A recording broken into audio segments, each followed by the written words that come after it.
Canada is often viewed as the United States' more peaceful and progressive neighbor, and in the past, it's often ranked as one of the best places to live in the world. But over the last 10 years, this image has been shattered.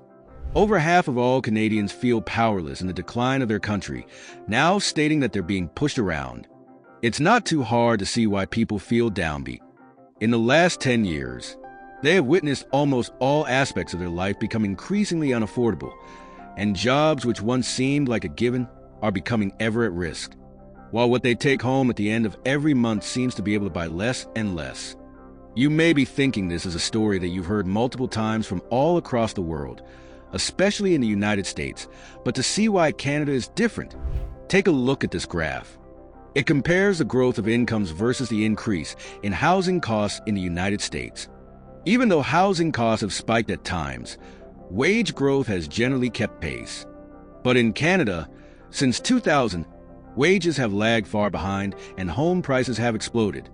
This means many Canadians simply can't afford to own their own home, and ownership rates have been gradually declining since around 2011.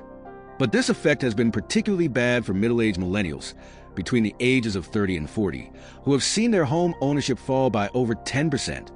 Not being able to afford a home, people are increasingly renting properties instead. But the rental market isn't much better. Across Canada, rental vacancy sits at an all-time low of 1.5%, leaving renters competing with hundreds of applications just for a single unit. In cities like Toronto and Vancouver, the average rent for a one-bedroom apartment has soared to nearly $3,000 a month, leaving less than 1% of rentals vacant and affordable for the majority of Canadian renters. This pushes many people to the brink of financial ruin, with some even living in cars or being forced into shared rooming houses to survive. Things only seem to be getting worse, too, as the wage needed to afford an average rental keeps growing further and further away from the minimum wage. In British Columbia, this effect is the worst, as people need to earn nearly double the minimum wage just to afford an average apartment. As a result, many minimum wage workers now need to work longer hours just to afford rent, which limits their ability to cover other essential expenses. This is just one of the many reasons Canada feels like it's getting worse and worse every year. You may be thinking this doesn't add up, as when we look at Canada's economy, it seems like it's been growing well. But this is something of an illusion. Canada's economy is only growing because, since 2020, more than 1.2 million people have entered Canada. So while on the surface the economy has grown on a per-person level, it's still roughly the same size as it was in 2018. Unfortunately, the housing crisis is just the tip of the iceberg. While Canada's population has surged, so too has the size of its government. In the 3 years following 2020, the BC government alone grew by 23%, with the federal government adding nearly $2 billion in costs since 2015. This explosive growth is funded by higher taxes, further straining Canadians who were already struggling with the rising cost of living. When Justin Trudeau was elected in 2015, it seemed like the beginning of a new dawn in Canada as he pledged to fix many of the issues which were already taking hold of the country. But 9 years later, these issues seem to only have tightened their grip, as living in Canada becomes harder every year. So let's take a look at why things have got so bad and if they can get any better. The reason Canada's economy is suddenly declining is, of course, not a modern phenomenon, and its causes are actually linked to the reason why Canada was so prosperous to begin with. It's no secret that much of Canada's initial economic success was based around resource extraction. Being the second largest country in the world by landmass, Canada is of course endowed with an abundance of valuable natural resources. Broadly speaking, the three which have defined Canada's economic success are oil, natural gas, and minerals, particularly in the form of mining operations, most notably oil from the Alberta oil sands. Widespread extraction began in the mid-20th century, when advances in technology allowed for large-scale resource development.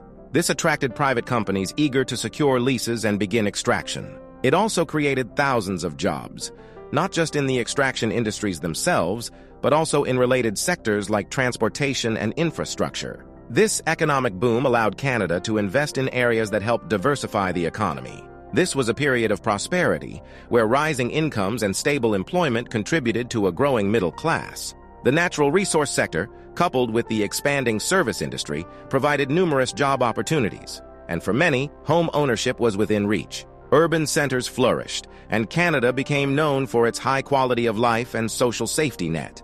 By 2000, Canada had a diverse economy that mirrored many other developed nations, with its service sector being the dominant driver of growth. However, as the economy continued to evolve, new challenges began to emerge. The very industries which had driven growth were now starting to cause problems. Employment in oil and gas peaked in 2014, and since then, it's been in steady decline, dropping by around 23% in the years leading up to the pandemic, translating to significant job losses. While crude oil, Canada's big commodity export, helped the country get through the global financial crisis relatively unscathed, the fluctuating prices are now putting the economy under severe strain.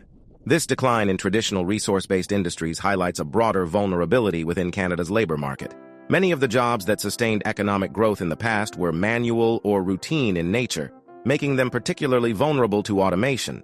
As automation transforms key Canadian industries such as manufacturing, natural resource extraction, and agriculture, workers in these sectors face increasing risk of job loss or transformation. Historically stable, these industries are now at the forefront of automation-driven changes, which disproportionately affect lower-skilled, lower-wage roles. This is only going to make inequality worse, as vulnerable workers, particularly those without access to higher education or living in rural areas, face fewer opportunities for retaining or transitioning into high-skilled jobs. Regions like Alberta, Newfoundland, and Labrador, and rural areas of Quebec and Ontario, where these industries dominate, are likely to experience the greatest job displacement. Rising unemployment and inequality are being compounded by Canada's ever-increasing housing unaffordability. Earlier, we highlighted just how severe this issue has become, and the reasons for its intensity in Canada compared to other nations are slightly more nuanced. One major factor is Canada's unique geography. Canada is absolutely massive, but despite its vast size, 80% of Canadians live within 100 miles of the U.S. border, with half of the population concentrated in this narrow southern belt. Ontario is home to about 38% of Canada's GDP and serves as a hub for most of the country's economic activity. But this population density along the southern border has led to high demand for housing. Canada is facing a housing crisis that leaves many feeling trapped. With skyrocketing home prices, like the average Toronto home requiring an income of $280,000 compared to the average income of just $122,000, homeownership seems out of reach for most. The supply of homes is critically low, at only 424 units per thousand people, and recent immigration has only intensified the competition for rental properties. As living costs soar and debt levels rise, Canadians are delaying major life decisions. The solution? We need bold policies to build affordable homes and reform zoning laws. If you care about this issue, hit the like button, subscribe for more insights, and share your thoughts in the comments below.